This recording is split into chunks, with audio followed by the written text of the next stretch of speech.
Hello everyone, welcome to Voyage. Like the video and subscribe to the channel. Also comment down where are you from and what time are you watching. Now get comfortable and relax. This is a disclaimer that the audiobooks featured on this channel are of works that are in the public domain and are no longer under copyright protection. This means the content is free to be used, shared, and distributed. We strive to ensure all materials are properly verified as public domain works. However, if you believe we've mistakenly included copyrighted content, please contact us immediately for removal. This content is provided for educational and entertainment purposes only. We do not claim ownership over any of the texts and aim to make these timeless works more accessible through audio format. Thank you for listening and supporting the preservation of classic literature. The Adventures of Sherlock Holmes. The Adventure of Noble Bachelor. By Arthur Conan Doyle.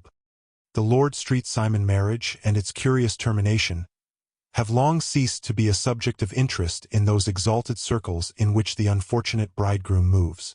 Fresh scandals have eclipsed it, and their more piquant details have drawn the gossips away from this 4-year-old drama.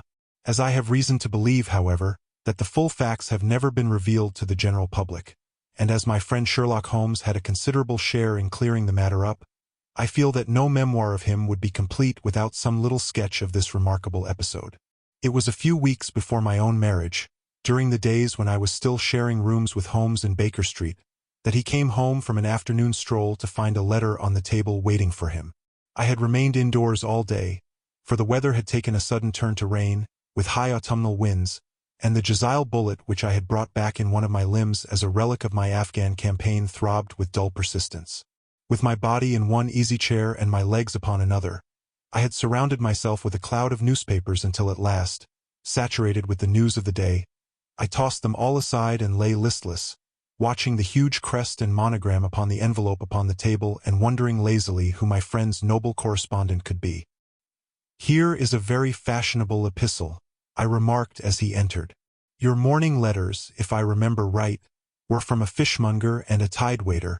"Yes, my correspondence has certainly the charm of variety," he answered, smiling, "and the humbler are usually the more interesting.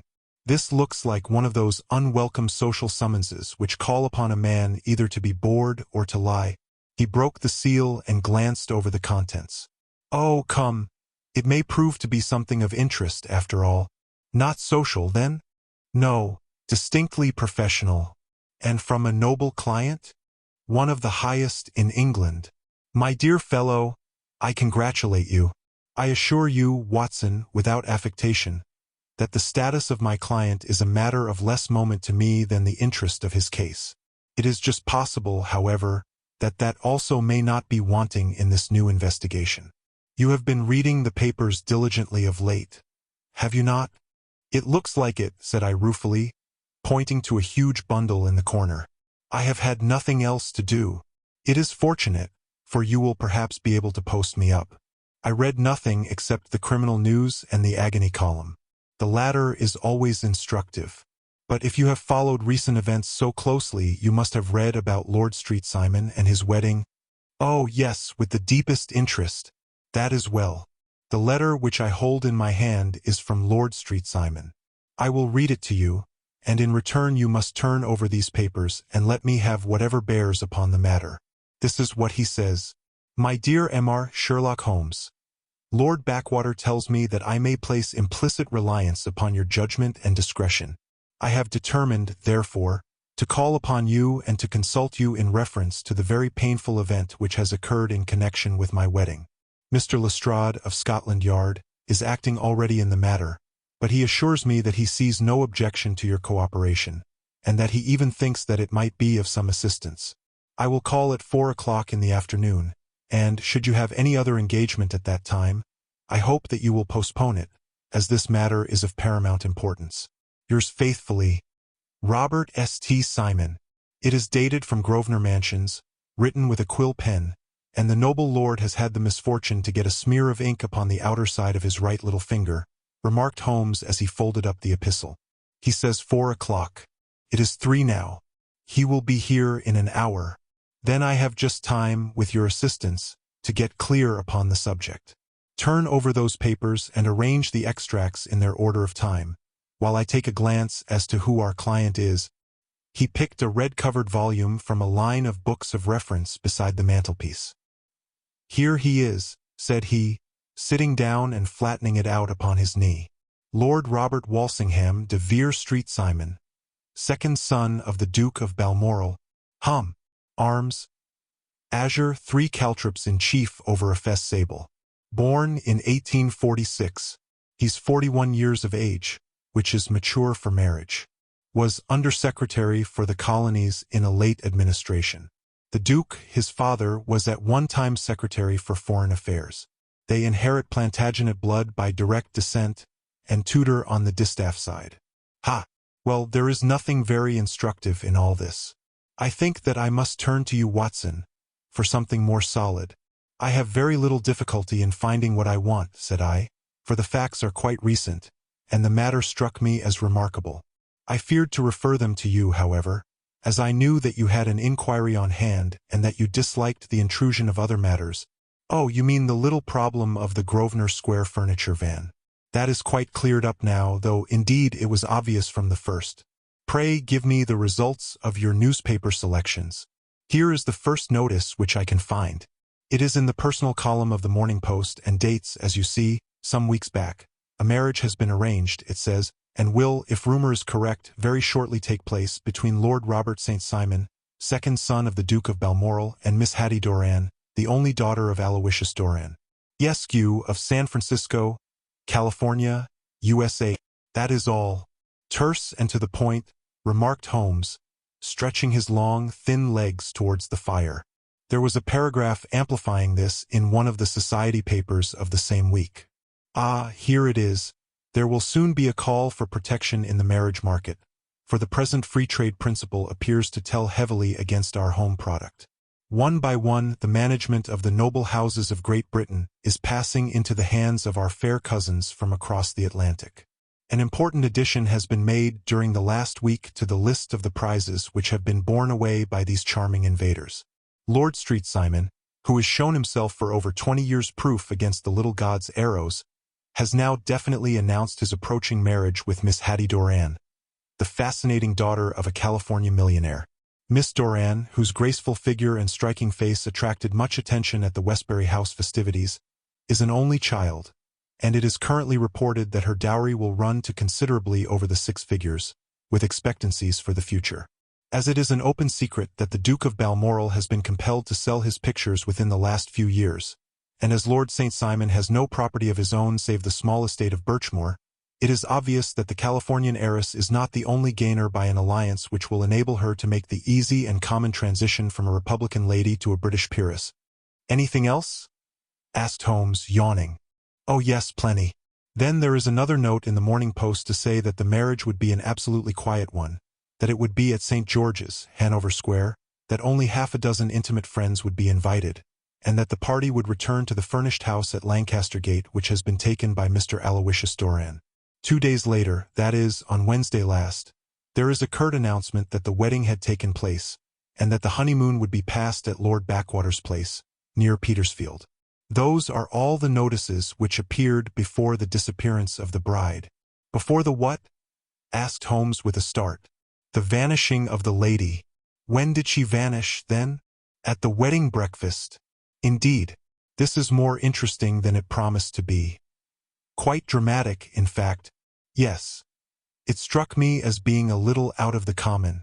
They often vanish before the ceremony, and occasionally during the honeymoon, but I cannot call to mind anything quite so prompt as this. Pray let me have the details. I warn you that they are very incomplete. Perhaps we may make them less so. Such as they are set forth in a single article of a morning paper of yesterday, which I will read to you. It is headed, Singular Occurrence at a Fashionable Wedding. The family of Lord Robert St. Simon has been thrown into the greatest consternation by the strange and painful episodes which have taken place in connection with his wedding. The ceremony, as shortly announced in the papers of yesterday, occurred on the previous morning, but it is only now that it has been possible to confirm the strange rumors which have been so persistently floating about. In spite of the attempts of the friends to hush the matter up, So much public attention has now been drawn to it that no good purpose can be served by affecting to disregard what is a common subject for conversation. The ceremony, which was performed at St. George's, Hanover Square, was a very quiet one. No one being present save the father of the bride, Mr. Aloysius Doran, the Duchess of Balmoral, Lord Backwater, Lord Eustace and Lady Clara St. Simon, the younger brother and sister of the bridegroom, and Lady Alicia Whittington. The whole party proceeded afterwards to the house of Mr. Aloysius Doran, at Lancaster Gate, where breakfast had been prepared. It appears that some little trouble was caused by a woman, whose name has not been ascertained, who endeavored to force her way into the house after the bridal party, alleging that she had some claim upon Lord Street Simon. It was only after a painful and prolonged scene that she was ejected by the butler and the footman. The bride, who had fortunately entered the house before this unpleasant interruption, had sat down to breakfast with the rest, when she complained of a sudden indisposition and retired to her room. Her prolonged absence having caused some comment, her father followed her, but learned from her maid that she had only come up to her chamber for an instant, caught up an ulster and bonnet, and hurried down to the passage. One of the footmen declared that he had seen a lady leave the house thus apparelled, but had refused to credit that it was his mistress, believing her to be with the company. On ascertaining that his daughter had disappeared, Mr. Aloysius Doran, in conjunction with the bridegroom, instantly put themselves in communication with the police, and very energetic inquiries are being made, which will probably result in a speedy clearing up of this very singular business. Up to a late hour last night, however, nothing had transpired as to the whereabouts of the missing lady. There are rumors of foul play in the matter, and it is said that the police have caused the arrest of the woman who had caused the original disturbance, in the belief that, from jealousy or some other motive, she may have been concerned in the strange disappearance of the bride. And is that all? Only one little item in another of the morning papers, but it is a suggestive one, and it is that Miss Flora Miller, the lady who had caused the disturbance, has actually been arrested. It appears that she was formerly a danseuse at the Allegro, and that she has known the bridegroom for some years. There are no further particulars, and the whole case is in your hands now, so far as it has been set forth in the public press, and an exceedingly interesting case it appears to be. I would not have missed it for worlds. But there is a ring at the bell, Watson, and as the clock makes it a few minutes after 4, I have no doubt that this will prove to be our noble client. Do not dream of going, Watson, for I very much prefer having a witness, if only as a check to my own memory. Lord Robert St. Simon, announced our page boy, throwing open the door. A gentleman entered with a pleasant, cultured face, high-nosed and pale, with something perhaps of petulance about the mouth, and with the steady, well-opened eye of a man whose pleasant lot it had ever been to command and to be obeyed. His manner was brisk, and yet his general appearance gave an undue impression of age, for he had a slight forward stoop and a little bend of the knees as he walked. His hair, too, as he swept off his very curly-brimmed hat, was grizzled round the edges and thin upon the top. As to his dress, it was careful to the verge of foppishness, with high collar, black frock-coat, white waistcoat, yellow gloves, patent leather shoes, and light-colored gaiters. He advanced slowly into the room, turning his head from left to right, and swinging in his right hand the cord which held his golden eyeglasses. "Good day, Lord St. Simon," said Holmes, rising and bowing. "Pray take the basket chair. This is my friend and colleague, Dr. Watson. Draw up a little to the fire, and we will talk this matter over. A most painful matter to me, as you can most readily imagine, Mr. Holmes. I have been cut to the quick. I understand that you have already managed several delicate cases of this sort, sir, though I presume that they were hardly from the same class of society. No, I am descending. I beg pardon. My last client of the sort was a king." "Oh, really? I had no idea. And which king?" "The king of Scandinavia." "What? Had he lost his wife?" "You can understand," said Holmes suavely, "that I extend to the affairs of my other clients the same secrecy which I promised to you in yours." "Of course. Very right. Very right. I'm sure I beg pardon.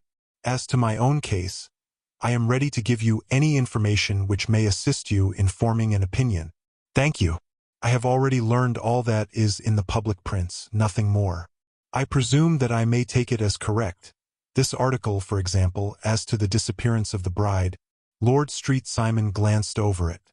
Yes, it is correct as far as it goes, but it needs a great deal of supplementing before anyone could offer an opinion. I think that I may arrive at my facts most directly by questioning you. Pray do so. When did you first meet Miss Hattie Doran? In San Francisco, a year ago. You were traveling in the States? Yes. Did you become engaged then? No. But you were on a friendly footing? I was amused by her society, and she could see that I was amused. Her father is very rich?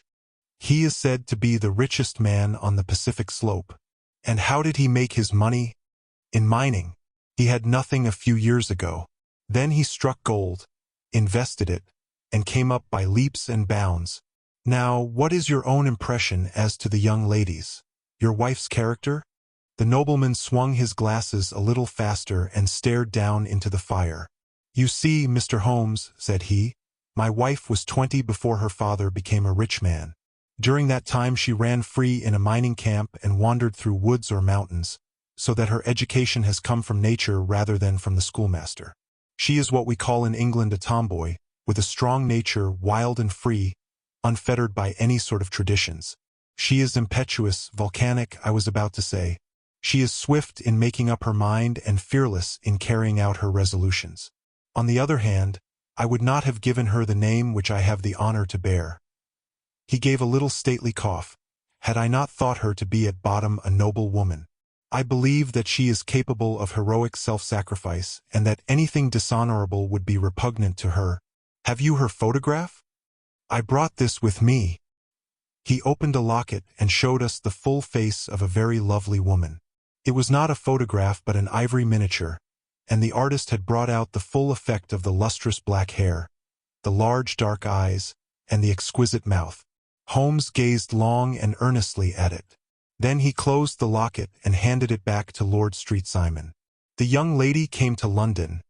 Then, and you renewed your acquaintance? Yes, her father brought her over for this last London season. I met her several times, became engaged to her, and have now married her. She brought, I understand, a considerable dowry? A fair dowry. Not more than is usual in my family. And this, of course, remains to you, since the marriage is a fait accompli? I really have made no inquiries on the subject. Very naturally not. Did you see Miss Doran on the day before the wedding? Yes. Was she in good spirits? Never better. She kept talking of what we should do in our future lives. Indeed, that is very interesting. And on the morning of the wedding, she was as bright as possible, at least until after the ceremony. And did you observe any change in her then? Well, to tell the truth, I saw then the first signs that I had ever seen that her temper was just a little sharp. The incident, however, was too trivial to relate and can have no possible bearing upon the case. Pray let us have it. For all that, oh, it is childish. She dropped her bouquet as we went towards the vestry. She was passing the front pew at the time, and it fell over into the pew. There was a moment's delay, but the gentleman in the pew handed it up to her again, and it did not appear to be the worse for the fall. Yet when I spoke to her of the matter, she answered me abruptly. And in the carriage, on our way home, she seemed absurdly agitated over this trifling cause. Indeed, you say that there was a gentleman in the pew. Some of the general public were present. Then, oh yes, it is impossible to exclude them when the church is open. This gentleman was not one of your wife's friends? No, no. I call him a gentleman by courtesy, but he was quite a common-looking person. I hardly noticed his appearance. But really I think that we are wandering rather far from the point. Lady St. Simon, then, returned from the wedding in a less cheerful frame of mind than she had gone to it. What did she do on re-entering her father's house? I saw her in conversation with her maid. And who is her maid? Alice is her name. She is an American and came from California with her. A confidential servant? A little too much so. It seemed to me that her mistress allowed her to take great liberties. Still, of course, in America they look upon these things in a different way. How long did she speak to this Alice? Oh, a few minutes. I had something else to think of. You did not overhear what they said? Lady Street Simon said something about jumping a claim. She was accustomed to use slang of the kind. I have no idea what she meant. American slang is very expressive sometimes. And what did your wife do when she finished speaking to her maid? She walked into the breakfast room. On your arm? No, alone. She was very independent in little matters like that. Then, after we had sat down for 10 minutes or so, she rose hurriedly, muttered some words of apology, and left the room. She never came back. But this maid, Alice, as I understand, deposes that she went to her room, covered her bride's dress with a long ulster, put on a bonnet and went out. Quite so. And she was afterwards seen walking into Hyde Park in company with Flora Miller, a woman who is now in custody, and who had already made a disturbance at Mr. Doran's house that morning. Ah yes, I should like a few particulars as to this young lady, and your relations to her. Lord Street Simon shrugged his shoulders and raised his eyebrows. We have been on a friendly footing for some years, I may say on a very friendly footing. She used to be at the Allegro. I have not treated her ungenerously, and she had no just cause of complaint against me. But you know what women are, Mr. Holmes. Flora was a dear little thing, but exceedingly hot-headed and devotedly attached to me. She wrote me dreadful letters when she heard that I was about to be married, and, to tell the truth, the reason why I had the marriage celebrated so quietly was that I feared lest there might be a scandal in the church. She came to Mr. Doran's door just after we returned, and she endeavored to push her way in, uttering very abusive expressions towards my wife, and even threatening her. But I had foreseen the possibility of something of the sort, and I had 2 police fellows there in private clothes, who soon pushed her out again. She was quiet when she saw that there was no good in making a row. Did your wife hear all this? No, thank goodness, she did not. And she was seen walking with this very woman afterwards? Yes.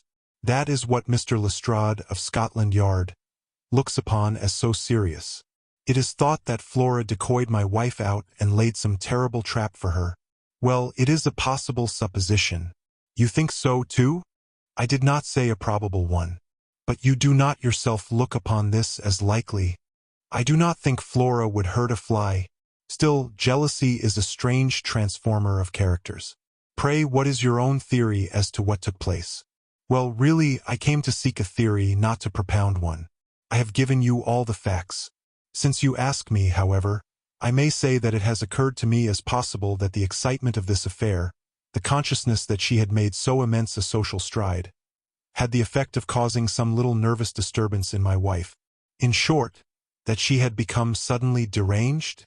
Well, really, when I consider that she has turned her back, I will not say upon me, but upon so much that many have aspired to without success, I can hardly explain it in any other fashion. Well, certainly that is also a conceivable hypothesis, said Holmes, smiling. And now, Lord St. Simon, I think that I have nearly all my data. May I ask whether you were seated at the breakfast table so that you could see out of the window? We could see the other side of the road and the park. Quite so. Then I do not think that I need to detain you longer. I shall communicate with you, should you be fortunate enough to solve this problem, said our client, rising. I have solved it. Eh? What was that? I say that I have solved it. Where, then, is my wife? That is a detail which I shall speedily supply. Lord Street Simon shook his head. I am afraid that it will take wiser heads than yours or mine, he remarked, and bowing in a stately, old-fashioned manner he departed. It is very good of Lord Street Simon to honor my head by putting it on a level with his own, said Sherlock Holmes, laughing. I think that I shall have a whiskey and soda and a cigar after all this cross-questioning. I had formed my conclusions as to the case before our client came into the room. My dear Holmes, I have notes of several similar cases, though none, as I remarked before, which were quite as prompt. My whole examination served to turn my conjecture into a certainty. Circumstantial evidence is occasionally very convincing, as when you find a trout in the milk, to quote Thoreau's example. But I have heard all that you have heard, without, however, the knowledge of pre-existing cases which serves me so well. There was a parallel instance in Aberdeen some years back, and something on very much the same lines at Munich the year after the Franco-Prussian War. It is one of these cases, but, hello, here is Lestrade. "Good afternoon, Lestrade. You will find an extra tumbler upon the sideboard, and there are cigars in the box." The official detective was attired in a pea-jacket and cravat, which gave him a decidedly nautical appearance, and he carried a black canvas bag in his hand. With a short greeting he seated himself and lit the cigar which had been offered to him. "What's up, then?" asked Holmes with a twinkle in his eye. "You look dissatisfied, and I feel dissatisfied. It is this infernal Street Simon marriage case. I can make neither head nor tail of the business. Really, you surprise me. Who ever heard of such a mixed affair? Every clue seems to slip through my fingers. I have been at work upon it all day, and very wet it seems to have made you," said Holmes, laying his hand upon the arm of the pea-jacket. "Yes, I have been dragging the Serpentine. In heaven's name, what for?" "In search of the body of Lady Street Simon." Sherlock Holmes leaned back in his chair and laughed heartily. "Have you dragged the basin of Trafalgar Square fountain?" he asked. "Why, what do you mean?" "Because you have just as good a chance of finding this lady in the one as in the other." Lestrade shot an angry glance at my companion. "I suppose you know all about it," he snarled. "Well, I have only just heard the facts, but my mind is made up." "Oh, indeed. Then you think that the Serpentine plays no part in the matter?" "I think it very unlikely." "Then perhaps you will kindly explain how it is that we found this in it?" He opened his bag as he spoke, and tumbled onto the floor a wedding dress of watered silk, a pair of white satin shoes, and a bride's wreath and veil, all discolored and soaked in water. "There," said he, putting a new wedding ring upon the top of the pile. "There is a little nut for you to crack, Master Holmes." "Oh, indeed," said my friend, blowing blue rings into the air. "You dragged them from the Serpentine?" "No. They were found floating near the margin by a park-keeper. They have been identified as her clothes, and it seemed to me that if the clothes were there the body would not be far off. By the same brilliant reasoning, every man's body is to be found in the neighborhood of his wardrobe. And pray, what did you hope to arrive at through this?" "At some evidence implicating Flora Miller in the disappearance." "I am afraid that you will find it difficult." "Are you indeed now?" cried Lestrade with some bitterness. "I am afraid, Holmes, that you are not very practical with your deductions and your inferences. You have made 2 blunders in as many minutes. This dress does implicate Miss Flora Miller." "And how?" "In the dress is a pocket. In the pocket is a card case. In the card case is a note. And here is the very note." He slapped it down upon the table in front of him. "Listen to this. You will see me when all is ready. Come at once. F.H.M." Now my theory all along has been that Lady Street Simon was decoyed away by Flora Miller, and that she, with confederates, no doubt, was responsible for her disappearance. Here, signed with her initials, is the very note which was no doubt quietly slipped into her hand at the door, and which lured her within their reach. "Very good, Lestrade," said Holmes, laughing. "You really are very fine indeed. Let me see it." He took up the paper in a listless way, but his attention instantly became riveted, and he gave a little cry of satisfaction. "This is indeed important," said he. "Ha! You find it so?" "Extremely so. I congratulate you warmly." Lestrade rose in his triumph and bent his head to look. "Why," he shrieked, "you're looking at the wrong side. On the contrary, this is the right side." "The right side? You're mad. Here is the note written in pencil over here, and over here is what appears to be the fragment of a hotel bill, which interests me deeply. There's nothing in it." "I looked at it before," said Lestrade. "October 4th, rooms 8s. Breakfast 2s. 6D. Cocktail 1s. Lunch 2s. 6D. Glass sherry 8D. I see nothing in that." "Very likely not. It is most important all the same. As to the note, it is important also, or at least the initials are, so I congratulate you again." "I've wasted time enough," said Lestrade, rising. "I believe in hard work and not in sitting by the fire spinning fine theories. Good day, Mr. Holmes, and we shall see which gets to the bottom of the matter first." He gathered up the garments, thrust them into the bag, and made for the door. "Just one hint to you, Lestrade," drawled Holmes before his rival vanished. I will tell you the true solution of the matter. Lady Street Simon is a myth. There is not, and there never has been, any such person. Lestrade looked sadly at my companion. Then he turned to me, tapped his forehead 3 times, shook his head solemnly, and hurried away. He had hardly shut the door behind him when Holmes rose to put on his overcoat. "There is something in what the fellow says about outdoor work," he remarked, "so I think, Watson, that I must leave you to your papers for a little." It was after 5 o'clock when Sherlock Holmes left me, but I had no time to be lonely, for within an hour there arrived a confectioner's man with a very large flat box. This he unpacked with the help of a youth whom he had brought with him, and presently, to my very great astonishment, a quite Epicurean little cold supper began to be laid out upon our humble lodging-house mahogany. There were a couple of brace of cold woodcock, a pheasant, a pâté de foie gras pie with a group of ancient and cobwebby bottles. Having laid out all these luxuries, my 2 visitors vanished away, like the genii of the Arabian Nights, with no explanation save that the things had been paid for and were ordered to this address. Just before 9 o'clock Sherlock Holmes stepped briskly into the room. His features were gravely set, but there was a light in his eye which made me think that he had not been disappointed in his conclusions. "They have laid the supper, then," he said, rubbing his hands. "You seem to expect company. They have laid for 5.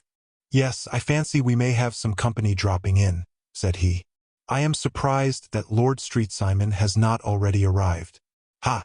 I fancy that I hear his step now upon the stairs." It was indeed our visitor of the afternoon who came bustling in, dangling his glasses more vigorously than ever, and with a very perturbed expression upon his aristocratic features. "My messenger reached you, then?" asked Holmes. "Yes, and I confess that the contents startled me beyond measure." "Have you good authority for what you say?" "The best possible." Lord Street Simon sank into a chair and passed his hand over his forehead. "What will the Duke say," he murmured, "when he hears that one of the family has been subjected to such humiliation? It is the purest accident. I cannot allow that there is any humiliation." "Ah, you look on these things from another standpoint. I fail to see that anyone is to blame. I can hardly see how the lady could have acted otherwise, though her abrupt method of doing it was undoubtedly to be regretted. Having no mother, she had no one to advise her at such a crisis. It was a slight, sir, a public slight," said Lord St. Simon, tapping his fingers upon the table. "You must make allowance for this poor girl, placed in so unprecedented a position." "I will make no allowance. I am very angry indeed, and I have been shamefully used." "I think that I heard a ring," said Holmes. "Yes, there are steps on the landing. If I cannot persuade you to take a lenient view of the matter, Lord St. Simon, I have brought an advocate here who may be more successful." He opened the door and ushered in a lady and gentleman. "Lord Street Simon," said he, "allow me to introduce you to Mr. and Mrs. Francis Hay Moulton. The lady, I think you have already met." At the sight of these newcomers our client had sprung from his seat and stood very erect, with his eyes cast down and his hand thrust into the breast of his frock-coat, a picture of offended dignity. The lady had taken a quick step forward and had held out her hand to him, but he still refused to raise his eyes. It was as well for his resolution, perhaps, for her pleading face was one which it was hard to resist. "You're angry, Robert," said she. "Well, I guess you have every cause to be." "Pray make no apology to me," said Lord Street Simon bitterly. "Oh, yes, I know that I have treated you real bad, and that I should have spoken to you before I went. But I was kind of rattled, and from the time when I saw Frank here again I just didn't know what I was doing or saying. I only wonder I didn't fall down and do a faint right there before the altar. Perhaps, Mrs. Moulton, you would like my friend and me to leave the room while you explain this matter?" "If I may give an opinion," remarked the strange gentleman, "we've had just a little too much secrecy over this business already. For my part, I should like all Europe and America to hear the rights of it." He was a small, wiry, sunburnt man, clean-shaven, with a sharp face and alert manner. "Then I'll tell our story right away," said the lady. "Frank here and I met in '84 in Macquare's camp, near the Rockies, where Pa was working a claim. We were engaged to each other, Frank and I. But then one day Father struck a rich pocket and made a pile, while poor Frank here had a claim that petered out and came to nothing. The richer Pa grew, the poorer was Frank. So at last Pa wouldn't hear of our engagement lasting any longer, and he took me away to Frisco. Frank wouldn't throw up his hand, though. So he followed me there, and he saw me without Pa knowing anything about it. It would only have made him mad to know, so we just fixed it all up for ourselves. Frank said that he would go and make his pile, too, and never come back to claim me until he had as much as Pa. So then I promised to wait for him to the end of time and pledged myself not to marry anyone else while he lived. "Why shouldn't we be married right away, then?" said he, "and then I will feel sure of you, and I won't claim to be your husband until I come back?" Well, we talked it over, and he had fixed it all up so nicely with a clergyman already in waiting that we just did it right there. And then Frank went off to seek his fortune, and I went back to Pa. The next I heard of Frank was that he was in Montana, and then he went prospecting in Arizona, and then I heard of him from New Mexico. After that came a long newspaper story about how a miners' camp had been attacked by Apache Indians, and there was my Frank's name among the killed. I fainted dead away, and I was very sick for months after. Pa thought I had a decline and took me to half the doctors in Frisco. Not a word of news came for a year and more, so that I never doubted that Frank was really dead. Then Lord Street Simon came to Frisco and we came to London, and a marriage was arranged, and Pa was very pleased. But I felt all the time that no man on this earth would ever take the place in my heart that had been given to my poor Frank. Still, if I had married Lord St. Simon, of course I'd have done my duty by him. We can't command our love, but we can our actions. I went to the altar with him with the intention to make him just as good a wife as it was in me to be. But you may imagine what I felt when, just as I came to the altar rails, I glanced back and saw Frank standing and looking at me out of the first pew. I thought it was his ghost at first, but when I looked again there he was still, with a kind of question in his eyes, as if to ask me whether I were glad or sorry to see him. I wonder I didn't drop. I know that everything was turning round, and the words of the clergyman were just like the buzz of a bee in my ear. I didn't know what to do. Should I stop the service and make a scene in the church? I glanced at him again, and he seemed to know what I was thinking, for he raised his finger to his lips to tell me to be still. Then I saw him scribble on a piece of paper, and I knew that he was writing me a note. As I passed his pew on the way out, I dropped my bouquet over to him, and he slipped the note into my hand when he returned me the flowers. It was only a line asking me to join him when he made the sign to me to do so. Of course, I never doubted for a moment that my first duty was now to him, and I determined to do just whatever he might direct. When I got back I told my maid, who had known him in California, and had always been his friend. I ordered her to say nothing, but to get a few things packed and my ulster ready. I know I ought to have spoken to Lord St. Simon, but it was dreadful hard before his mother and all those great people. I just made up my mind to run away and explain afterwards. I hadn't been at the table 10 minutes before I saw Frank out of the window at the other side of the road. He beckoned to me and then began walking into the park. I slipped out, put on my things, and followed him. Some woman came talking something or other about Lord Street Simon to me. Seemed to me from the little I heard as if he had a little secret of his own before marriage also, but I managed to get away from her and soon overtook Frank. We got into a cab together, and away we drove to some lodgings he had taken in Gordon Square, and that was my true wedding after all those years of waiting. Frank had been a prisoner among the Apaches, had escaped, came on to Frisco, found that I had given him up for dead and had gone to England, followed me there, and had come upon me at last on the very morning of my second wedding. I saw it in a paper, explained the American. It gave the name and the church but not where the lady lived. Then we had a talk as to what we should do, and Frank was all for openness, but I was so ashamed of it all that I felt as if I should like to vanish away and never see any of them again, just sending a line to Pa perhaps to show him that I was alive. It was awful to me to think of all those lords and ladies sitting round that breakfast table and waiting for me to come back. So Frank took my wedding clothes and things and made a bundle of them, so that I should not be traced, and dropped them away somewhere where no one could find them. It is likely that we should have gone on to Paris tomorrow, only that this good gentleman, Mr. Holmes, came round to us this evening, though how he found us is more than I can think, and he showed us very clearly and kindly that I was wrong and that Frank was right, and that we should be putting ourselves in the wrong if we were so secret. Then he offered to give us a chance of talking to Lord Street Simon alone, and so we came right away round to his rooms at once. Now, Robert, you have heard it all, and I am very sorry if I have given you pain, and I hope that you do not think very meanly of me." Lord Street Simon had by no means relaxed his rigid attitude, but had listened with a frowning brow and a compressed lip to this long narrative. "Excuse me," he said, "but it is not my custom to discuss my most intimate personal affairs in this public manner." "Then you won't forgive me? You won't shake hands before I go?" "Oh, certainly, if it would give you any pleasure." He put out his hand and coldly grasped that which she extended to him. "I had hoped," suggested Holmes, "that you would have joined us in a friendly supper." "I think that there you ask a little too much," responded his lordship. "I may be forced to acquiesce in these recent developments, but I can hardly be expected to make merry over them. I think that, with your permission, I will now wish you all a very good night." He included us all in a sweeping bow and stalked out of the room. "Then I trust that you at least will honor me with your company," said Sherlock Holmes. "It is always a joy to meet an American, Mr. Moulton, for I am one of those who believe that the folly of a monarch and the blundering of a minister in far-gone years will not prevent our children from being some-day citizens of the same worldwide country under a flag which shall be a quartering of the Union Jack with the stars and stripes."